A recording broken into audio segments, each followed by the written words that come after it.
Gujarat number 1 engineering university Sankalchand Patel university.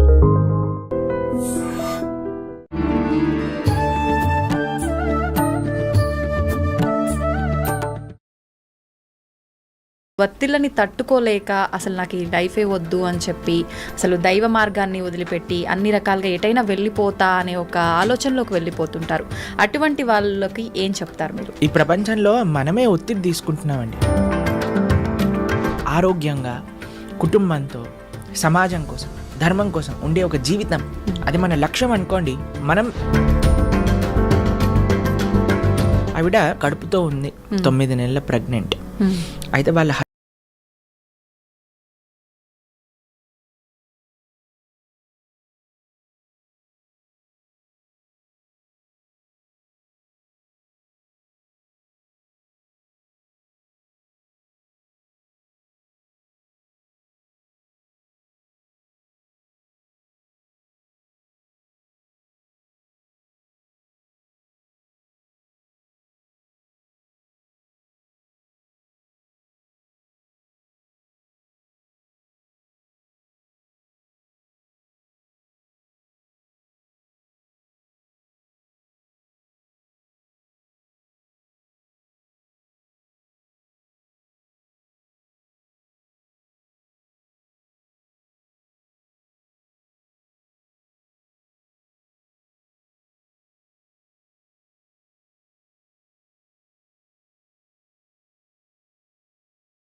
ఆయన్ని చేరదీస్తూ ఆ ఆర్ఫనేజ్లోనే join చేసుకుంటా. కానీ ఆయనకు ఒక విషయం చెప్తాను. ఎలా వస్తుంది ప్రభుజీ అంత గొప్ప మనసు? ఆ గొప్ప మనసు రావాలి అని అంటే గీతా సారాంశం చాలా గొప్పది. నిజంగా ఆ సారాంశాన్ని తెలుసుకున్న వాళ్ళు ఈ లౌకిక విషయాల నుంచి, బంధాలు, ఈ వ్యామోహాలను వదులుకునే అవకాశం ఉంటుందంటారా? కర్మ బంధనాలు తప్పకుండా పోతాయి. కానీ ప్రభుజీ, భగవంతుని కోరిక కోరడం కరెక్టేనా? భగవంతుడు అని అంటే అన్ని తెలిసినవాడు. వాడికి మనం వెళ్ళి అయ్యా ఒక పిటిషన్ పెట్టుకొని నాకు ఇది కావాలి అని అడగాల్సిన అవసరం ఏముంది? నీకు నిజంగా భగవంతుడు ఉన్నాడు అనే నమ్మకం ఉంటే. ఒకవేళ విన్నవించుకోవాలి అని అనుకుంటే, భగవద్గీతలో ఇంద్రియాలపై వైరాగ్యాన్ని అలవర్చుకోవాలనే ఒక అంశం కూడా ఉందని చెప్పి అంటుంటారు. అది నిజమేనా? ఏ రకంగా ఉంది భగవద్గీతలో? విచ్చలవిడిగా ఇంద్రియాలను వదిలేసాం అనుకోండి, అవేం చేస్తాయండి? నమస్కారం, వెల్కమ్ టు ఐ డ్రీమ్. ధర్మ మార్గం కార్యక్రమానికి స్వాగతం. నేను మీ విజిత. ప్రస్తుతం మనతో పాటు ఉన్నారు ఇస్కాన్ టెంపుల్ నుంచి ప్రణవానంద ప్రభుజీ. వారు ఎన్నో సందర్భాల్లో ఎన్నెన్నో మాటల ద్వారా మనందరికీ కూడా ప్రవచనాల రూపంలో అయితే ఏంటి, మాటల రూపంలో అయితే ఏంటి, చాలా మంచి విషయాలు తెలియజేస్తూ ఉంటారు. ఇప్పుడు ప్రస్తుతం నాతో పాటు ఉన్నారు ప్రభుజీ. వారితో మాట్లాడి మరిన్ని విషయాలు తెలుసుకునే ప్రయత్నం చేద్దాం. నమస్కారం ప్రభుజీ. నమస్కారం అండి. హరే కృష్ణ. హరే కృష్ణ ప్రభుజీ. ప్రభుజీ, చాలామంది జీవితంలో నిత్యం ఎన్నో ఇబ్బందులు వస్తుంటాయి, ఒత్తిళ్ళు వస్తుంటాయి. ఈ ఒత్తిళ్ళని తట్టుకోలేక అసలు నాకు ఈ లైఫే వద్దు అని చెప్పి అసలు దైవ మార్గాన్ని వదిలిపెట్టి అన్ని రకాలుగా ఎటైనా వెళ్ళిపోతా అనే ఒక ఆలోచనలోకి వెళ్ళిపోతుంటారు. అటువంటి వాళ్ళకి ఏం చెప్తారు మీరు? ఈ ప్రపంచంలో మనమే ఒత్తిడి తీసుకుంటున్నామండి. ఇప్పుడు మీకు ఇందాక మనం మాట్లాడుకుంటున్నందుకు ఎంత ఒత్తిడి మనం తీసుకోవాలో అది మన పైన ఉంటుంది. సంబడి ఈజ్ ఫోర్సింగ్ కూడా అనుకోండి. ఎవరైనా మనల్ని ఇంత ఒత్తిడి నువ్వు తీసుకోవాలి అని అంటే అప్పుడు మనం ఒక చాయిస్ చేసుకోవాలి. మీకు ఒక విషయం చెప్తాను. ఒక వీడియోలో మేము మాట్లాడాం, రాత్రి త్వరగా పడుకొని త్వరగా లేవటం వల్ల మీ ఆరోగ్యం బాగుంటుంది అని. అప్పుడు కొంతమంది అన్నారు, మరి నైట్ డ్యూటీ సంగతి ఏంటి అని. ఇప్పుడు చూడండి, మనకి ఆరోగ్యం కావాలా, మనకి ఏం కావాలి అని మనం ఫస్ట్ డిసైడ్ చేసుకోవాలి జీవితంలో. అరే, నాకు ఒక సుఖవంతమైన జీవితం కావాలి. సుఖవంతం అంటే హద్దులు ఆర్భాటాలు ఉండాల్సిన అవసరం లేదండి. మన కుటుంబంతో స్పెండ్ చేయడానికి మనకు సమయం ఉందా? మన ఆరోగ్యాన్ని మనం జాగ్రత్తగా చూసుకుంటున్నామా? ధర్మాన్ని చేయగలుగుతున్నామా? భక్తిని చేయగలుగుతున్నామా? ఒక సింపుల్ లైఫ్, ఏదైతే బ్యాలెన్స్డ్ లైఫ్, ఆరోగ్యంగా, కుటుంబంతో, సమాజం కోసం, ధర్మం కోసం ఉండే ఒక జీవితం, అది మన లక్ష్యం అనుకోండి. మనం దానికి తగ్గట్టుగా ప్రయత్నం చేస్తాం. అవును.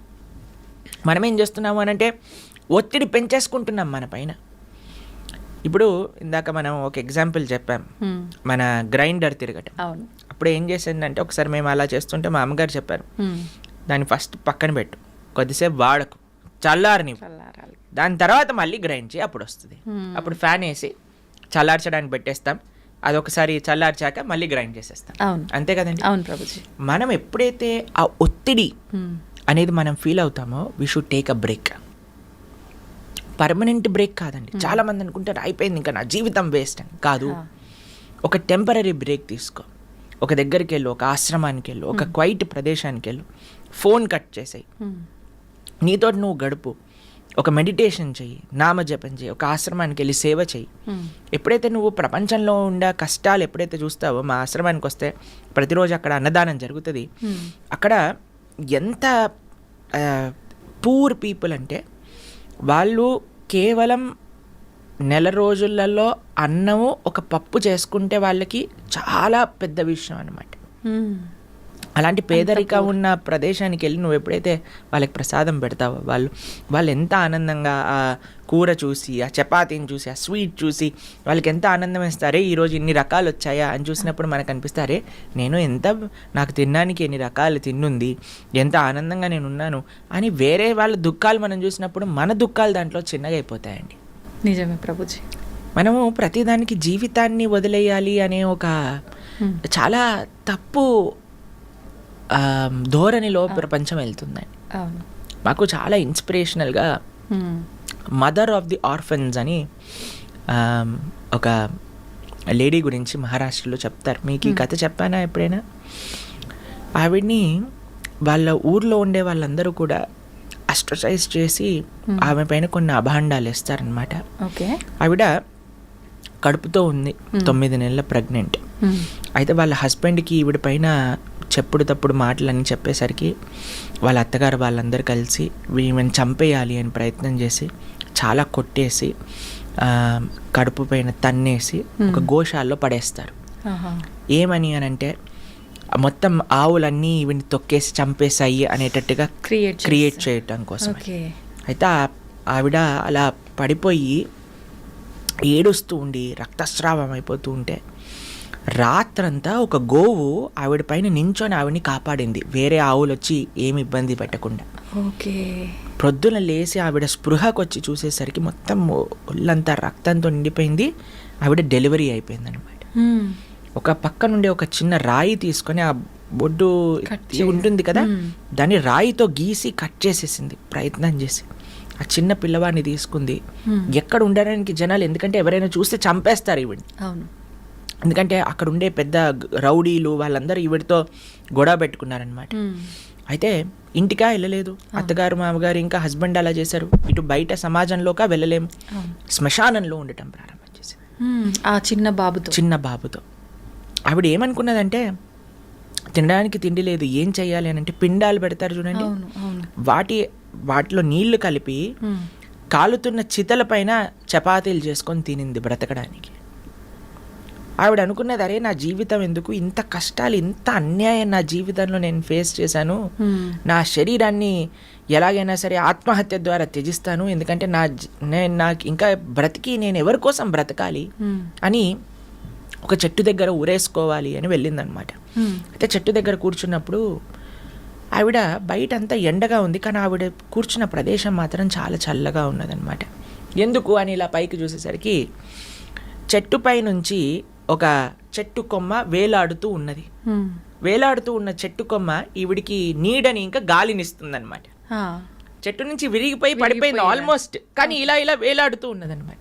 ఈవిడ అనుకున్నది, అరే ఒక విరిగిపోయిన చెట్టు కొమ్మ, దేనికి పనికి రాదు అనుకునే చెట్టు కొమ్మ నాకు ఆనందాన్ని ఇచ్చింది కదా, నేను కూడా జీవితంలో విరిగిపోయాను, నన్ను కూడా ఒక సమాజం నుంచి దూరం అయిపోయాను, కానీ నేను సంకల్పం చేస్తే, నేను ప్రయత్నిస్తే నేనెందుకు 10 మందికి మంచి చేయలేను అని ఆవిడ ఈ చిన్ని పిల్లవాడితో ఉండటమే కాకుండా అక్కడ ఉండే అనాథ పిల్లలందరినీ చేరదీసి, ఇప్పటికీ 100 మందిని చేరదీసి వాళ్ళందరినీ ప్రయోజకులుగా చేసి సమాజానికి అందించింది. మదర్ ఆఫ్ ది ఆర్ఫన్స్ అని ఆవిడ పేరు అనమాట. చూడండి, ఆమె ఇబ్బందుల నుంచి బయటికి వచ్చి తను బతకడమే కాకుండా నలుగురికి చేరువుగా. ఎందుకు అండి, ఎప్పుడైతే వేరే వాళ్ళ యొక్క కష్టాన్ని చూసిందో. అవును, మీకు విషయం, ఆశ్చర్యకరమైన విషయం చెప్పనా? ఒకసారి ఆవిడ రోడ్డు పైన వెళ్తూ ఉంటే ఏ హస్బెండ్ ఏ భర్త అయితే ఈవిడ్ని ఆ చావు పరిస్థితిలోకి తీసుకొచ్చారో ఆయన కనిపిస్తాడు రోడ్డు పైన పడిపోయి. ఆవిడ ఆయన్ని చేరదీస్తుంది, ఆ ఆర్ఫనేజ్లోనే జాయిన్ చేసుకుంటాడు. కానీ ఆయనకు ఒక విషయం చెప్తుంది, నిన్ను క్షమించాను, నువ్వు అల్లరి పిల్లవాడి, ఇప్పుడు నేను నీ తల్లి నీ భార్య అని కాదు, నువ్వు కూడా మా పిల్లలాంటి, కానీ నువ్వు అల్లరి పిల్లవాడివి, నువ్వు అల్లరి చేసావు, కానీ ఈరోజు నేను క్షమిస్తున్నా, నువ్వు ఆ స్థితిలో ఉన్నందుకు నేను కాపాడటం నా లక్ష్యం అని ఆయనను కూడా ఆవిడ ఆశ్రమంలో పెట్టుకొని పెంచింది. ఎలా వస్తుంది ప్రభుజీ అంత గొప్ప మనసు? ఆ గొప్ప మనసు రావాలి అని అంటే మనం ఈ ప్రపంచంలో అండి మనకే కష్టాలు ఉన్నాయి, నేనే కష్టాలు అనుభవిస్తున్నా అనే మిస్కన్సెప్షన్ నుంచి బయటికి రావాలి. ఓకే, ఈ ప్రపంచంలో ఎవ్వరు ఎలాంటి వారైనా సరే అండి, సేవ ఇచ్చే ఆనందం ఇంకా మాటల్లో మనం చెప్పలేమండి. ఒకసారి ఎవరికైతే ఆ సేవ రుచి తెలుస్తుందో వాళ్ళు చాలా ఒక అద్భుతమైన మానసిక ప్రవృత్తి అనేది వాళ్ళకి కలుగుతుందండి. కాబట్టి ఎప్పటివరకైతే నేను సుఖంగా ఉన్నానా, నాకు ఇది కావాలి, నేను ఇది లేకపోతే బాగుండలేను, నాకు అదే కావాలి, అదే బ్రాండ్ కావాలి, ఇది చూస్తేనే నాకు ఆనందం, నాకు ఇది ఇప్పుడే కావాలి అనే ఒక మైకంలో ఉండిపోతామండి. మనము సమాజానికి ఏం చేయలేము, మనకి మనం మంచి చేసుకోలేము. ఆవిడికి ఆనందం ఎందుకు వచ్చిందో తెలుసా అండి? ఒకళ్ళకి సేవ చేయటంలో వచ్చింది. ఆ సేవ రుచి ఎప్పుడైతే కలుగుతుందో ఎవరినైనా సరే మనం మన దగ్గరికి తీసుకోవచ్చు, ప్రేమను పంచవచ్చు. అంత ఉదాత్త భావన మన లోపల కలుగుతుంది. కాబట్టి suicide is not the way అండి. ధర్మాన్ని వదిలేయటం కాదండి మార్గం, ధర్మాన్ని ఆచరించటం వల్ల శక్తి లభిస్తుంది. ఇప్పుడు ఒకడు చాలా వీక్గా ఉన్నాడు అనుకోండి, ఏం చేయాలి? చక్కగా తినాలి, చక్కగా ఎక్సర్సైజ్ చేయాలి, బలిష్టంగా అవుతాడు, అప్పుడు సేవ చేయొచ్చు. అంతేకాని నేను ఎలాగున్నా వీక్గా ఉన్నాను, నేను లేవలేను, నేను తినలేను అని అంటే ఆయనత పోతుంది. కాబట్టి మన జీవితంలో మన చుట్టూ ఎన్ని ఉదాహరణలు ఉన్నాయి మనకి. ఆ ఉదాహరణలు మంచి ఉదాహరణలు చూద్దాం, మనము మంచి వైపు వెళ్దాం, మంచి విషయాలను విందాం. ఎప్పుడైతే మనము ఈ ప్రయత్నం చేస్తామండి అప్పుడు మనకి మంచి మార్గం అనేది కనిపిస్తుంది. కాబట్టి ధర్మాన్ని వదిలేయటం మార్గం కాదు, ధర్మాన్ని ఇంకా గట్టిగా పట్టుకోవటం మార్గం. ఇప్పుడు చూడండి, ఒక చిన్న పిల్లవాడు నేలపైన పడిపోయాడు అనుకోండి, ఏడుస్తాం ప్రారంభం చేస్తాడు. కానీ ఏం చేయాలి? ఆ నేలని ఆసరాగా తీసుకొని పైకి లేస్తాడు. అంతే కదా. నేలపైన పడ్డాడు కాబట్టి ఇంకా నేలపైన నడవను అని అంటాడా? ఎక్కడికి పోతాడు? నడవాల్సిందే, తప్పదు. అదే నేలని ఎక్కడైతే మనం ఏ జీవితంలో అయితే మనము ఇలా దెబ్బలు తిన్నాం అనుకోండి, దాన్ని ఆసరాగా పెట్టుకోండి, దాన్నే ఒక భగవంతుడి పైన నమ్మకంగా అదే స్థానంలో నిలవండి. ఆ భగవంతుడి యొక్క కృప తప్పకుండా ఉంటుంది.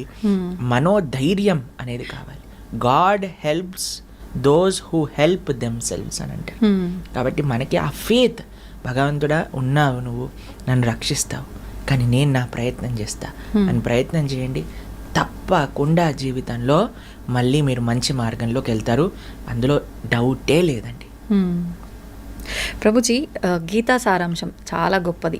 నిజంగా ఆ సారాంశాన్ని తెలుసుకున్న వాళ్ళు ఈ లౌకిక విషయాల నుంచి, బంధాలు, ఈ వ్యామోహాలను వదులుకునే అవకాశం ఉంటుందంటారా? మీకు ఒక విషయం చెప్తాను. చాలా మందికి ఒక అపోహ ఉంటుంది, గీత చదవటం వల్ల సంసారాన్ని వదిలేస్తారు అని. అవును, మీరు చూడండి, పాపము అర్జునుడు అదే అంటున్నాడు, అయ్యా నేను యుద్ధం చేయను, నేను సంసారాన్ని వదిలేస్తాను, నేను సాధు అయిపోతాను, నేను భిక్షాటన చేసి బ్రతుకుతాను, నేను అన్నిలోకి వెళ్ళిపోతాను. కృష్ణుడు అంటాడు, లేదయ్యా నువ్వు నీ కర్తవ్యాన్ని, నీ డ్యూటీని ఆచరించాల్సిందే, నువ్వు యుద్ధం చేయాల్సిందే. కానీ కృష్ణుడు చెప్పింది మామనుస్మర యుద్ధచ, నన్ను స్మరిస్తూ నువ్వు యుద్ధం చెయ్యి, నా కోసం నా దిశానిర్దేశంలో నువ్వు ధర్మాన్ని ఆచరించు.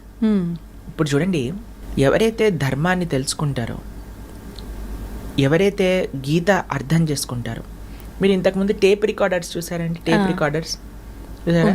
టేప్ ఇలా తిరుగుతూ ఉంటుంది, 2 సర్కిల్స్ తిరుగుతూ ఉంటాయి. ఒక సర్కిల్ ఏమో టేప్ వదిలేస్తూ ఉంటుంది, ఇంకో సర్కిల్కి ఏమో టేప్ చుట్టుకుంటూ ఉంటుంది. అవును ప్రభుజీ.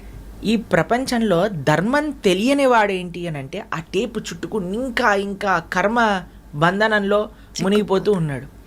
కానీ గీత సారాంశం ఎవరైతే అర్థం చేసుకున్నారో ఆ టేప్ విడుదలైపోతూ ఉంటుందన్నమాట ఆయన దగ్గర నుంచి.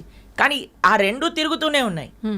ఈ ప్రపంచంలో 2 వ్యక్తులు ఉంటారు, ఒకడు కర్మబంధనంలో చిక్కుకుపోతూ ఉంటాడు, ఒక కర్మబంధనం నుంచి విడుదలైతూ ఉంటాడు.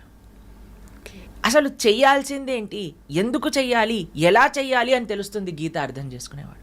చేసే పనిని మాడడండి, చేసే కర్తవ్యాన్ని విడిచిపెట్టడండి, కుటుంబ సభ్యులతోటే ఉంటాడు, కానీ ఎలా ఉండాలి, వాళ్ళని ఎలా ఇప్పటి వరకు నా భార్య, నా పిల్లలు, నా భర్త, నా ఇల్లు, నా కుటుంబం, నేనే అన్న భావన పోయి వీరు భగవంతుడు నాకు ఇచ్చిన సేవ, వీరు భగవంతుడి యొక్క అంశాలు కాబట్టి నేను జాగ్రత్తగా చూడాలి. భగవంతుడిని ఎవరైతే అర్థం చేసుకుంటారో, గీతను ఎవరైతే అర్థం చేసుకుంటారో అండి, వాళ్ళ జీవితం ఎంత అద్భుతమైన మార్పు చెందుతుంది అంటే సంబంధాలు, ఆరోగ్యం, సమాజంతో ఉండే ఒక రిలేషన్షిప్, బాధ్యతలు, వ్యక్తిగత ఆలోచనలు అన్నీ కూడా పరివర్తన చెందుతాయండి. ఒక పాజిటివ్ వేలో పరివర్తన చెందుతాయి.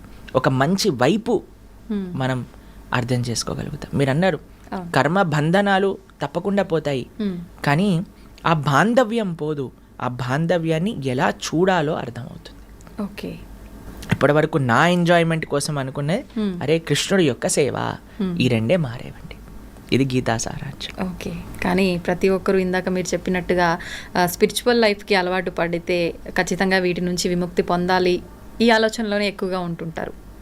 తప్పేమీ లేదు, అన్ని బాధ్యతలు నిర్వర్తిస్తూనే మనం భగవంతుడి మనసులో ఉండే భావన, మనసులో ఇన్నటి వరకు ఇది నాది అని అనుకున్నా, కానీ ఈరోజు ఇది కృష్ణుడిది, నేను సేవకుణ్ణి అనే భావన రావాలి. ఓకే ప్రభుజీ, ఇప్పుడు గీతా సారాంశం గురించి తెలుసుకోవాలన్నా, పారాయణం చేయాలన్నా కూడా వద్దు ఈ సందర్భంలో అనే సమయాలు కానీ పరిస్థితులు కానీ ఏమైనా ఉన్నాయా? ఒక మంచి ఆఫర్ వచ్చారనుకోండి, మీకు ఈరోజు ఈ 1,00,000 రూపాయల చీర పైన 99% ఆఫర్ అంటే, ఇది ఆషాఢం కాదు కదా, వద్దులే నేను కొనుక్కోను అంటారా మీరు? అసలు ఏమంటారు? వీడేదో తిన్నరోడ్లా ఉన్నాడు, ఏంటి అకేషన్ లేకపోయినా ఆఫర్ పెట్టాడు, పదండి కొనుక్కుందాం అంటారు. అంతేనా అండి? అంతే. ఒక 1,00,00,000 రూపాయల వస్తువు మీకు 10 రూపాయలు ఇస్తాను అని అంటే ఎంత ఇంతూజియాస్టిక్గా పరిగెత్తాలండి. అవును. కాబట్టి గీత మనుషుణ్ణి ఉద్ధరించే ఒక శాస్త్రం. అది కాలాతీతం. ఎప్పుడు ఏ సమయంలోనైనా సరే ఎవరైతే మనిషి మంచి మార్గంలోకి వెళ్ళాలి, నాకు మంచి విషయాలు తెలుసుకొని నేను జీవితంలో మారాలి అని అనుకున్న మరుక్షణం గీత చదవచ్చు. వాటికి ఏ సమయము ప్రాతిబంధిక లేదు. మన మనసులో ఆలోచన రావాలంతే, రావాలి. వచ్చింది అంటే భగవంతుడి యొక్క కృప ఉండాలంటే. సమయం లేదు, ఏం లేదు, చక్కగా కూర్చోండి. ఎక్కడైనా సరే, నిన్న మేము ఫ్లైట్లో వస్తున్నాం అనమాట. విశాఖపట్నంలో రామనారాయణం అనే ఒక ప్రదేశంలో, విజయనగరంలో జరిగింది. రామాయణం పట్ల 3 రోజులు ఒక కాన్క్లేవ్ చేశారనమాట. ప్రపంచంలోనే అతిపెద్ద రామాయణ శాస్త్ర చర్చ. అందులో మేము లక్ష్మణుడు సర్వగుణ సంపన్నుడు అనే విషయం గురించి మాట్లాడాం. సాయంత్రం పూట వస్తున్నప్పుడు నా పక్కన కూర్చున్నారు ఒక ఆయన. ఆయన అన్నారు, ప్రభుజీ మాకు గీత చదవాలని ఉంది, ఏదైనా నియమాలు ఉన్నాయా? కిందే కూర్చోవాలి, ఈ సమయంలోనే చదవాలి. ఎక్కడైనా మేము వెంటనే మా ఫోన్లో చూపించాం. అప్పుడు మేము 3rd చాప్టర్ భగవద్గీత చదువుతున్నాం అనమాట. విజయనగరం నుంచి విశాఖపట్నం ఎయిర్పోర్ట్ వచ్చే దారిలో. బ్రహ్మాండంగా ఎక్కడైనా సరే మనకి ఆ ఇచ్చ ఉండాలంతే. ఎక్కడైనా ఫోన్లోనైనా, పుస్తక రూపంలోనే, పైన కిందైనా, ఎక్కడైనా చదవచ్చు. కాబట్టి there is no time restriction, place restriction. చక్కగా ఆ భగవంతుడు ఏం చెప్తున్నారు అనే ఒక ఆతురత మనకు కావాలి. ప్రభుజీ, ఆడవారికి వీలు పడని ఆ 4 రోజుల సందర్భంలో కూడా చదివితే తప్పేమీ లేదా? చదువుకోవచ్చు, ఏం పర్వాలేదు. ఓకే, నిజంగా చాలా మందిలో ఈ డౌట్ ఎక్కువగా ఉంటుంది. ప్రభుజీ, శ్రీకృష్ణుడు అనగానే ఆయన లీలలతో పాటు ఆయన ధరించిన నెమలి పింఛము, ఆయన చేతిలో ఉన్న పిల్లన గ్రోవి, ఫ్లూట్, ఇవి ప్రతి ఒక్కరూ గుర్తు చేసుకుంటారు. ఏంటి ఇవి ధరించడం వెనకాల ఆంతర్యం ఏమైనా ఉందంటారా? చూడండి, ఒక్కొక్క భగవానుడి యొక్క చేతిలో ఒక్కొక్క ఆయుధాలు చూస్తూ ఉంటాము. త్రిశూలం ఉంటుంది, లేదా సుదర్శనం ఉంటుంది, కానీ శ్రీకృష్ణుడు బాణం ఉంటుంది, అన్నీ ఉంటాయి. కానీ భగవంతుడు మాత్రం ఫ్లూట్ పట్టుకున్నాడు అనమాట. వీటితో ఏం పని లేదు. ఆయన జస్ట్ హీఈస్ అ చార్మర్ అనమాట. సర్వాకర్షతీతి కృష్ణ అని అంటారు. అందరినీ ఆకర్షించే స్వభావం కలిగిన వాడు శ్రీకృష్ణ భగవానుడు. వర్గాపీఠం నటవరవపు కర్ణయోర్కర్ణికారం బిభ్రద్భాసత్ కనక కపిశం వైజయంతీం చమాలాం రంధ్రాన్ వేణురదరసుదయా పూరయన్ గోపబృందే బృందారణ్యం స్వపదరమణం ప్రావిశద్గీత కీర్తి. ఆయన ఎప్పుడు ఫ్లూట్ వాయిస్తూ ఉంటారు. కృష్ణుడు బృందావనంలో ఫ్లూట్ వాయిస్తుంటే యమునా నది, పారే యమునా నది రాయిలా అయిపోయేది అనమాట. రాళ్ళేమో అవి జలపాతాలుగా పారటం స్టార్ట్ చేసేవి. అంటే ఆయన ఫ్లూట్ యొక్క మాధుర్యత ఎంతది అని అంటే, ఆయన నించుండే ఆ రాయి కరిగిపోయి ఆయన పాద చిహ్నములు పడిపోయాయి అనమాట ఆ రాయిపై. ఎప్పుడైతే శ్రీకృష్ణ భగవానుడు గోవర్ధనుడిని ఎత్తారో తన యొక్క ఎడమ చేతి చిటికని వేలిపైన తమ స్నేహితులందరూ ఒకటే కంగారులో వస్తారు, కృష్ణ ఫ్లూట్ వాయించ కృష్ణ, ఫ్లూట్ వాయించ కృష్ణ.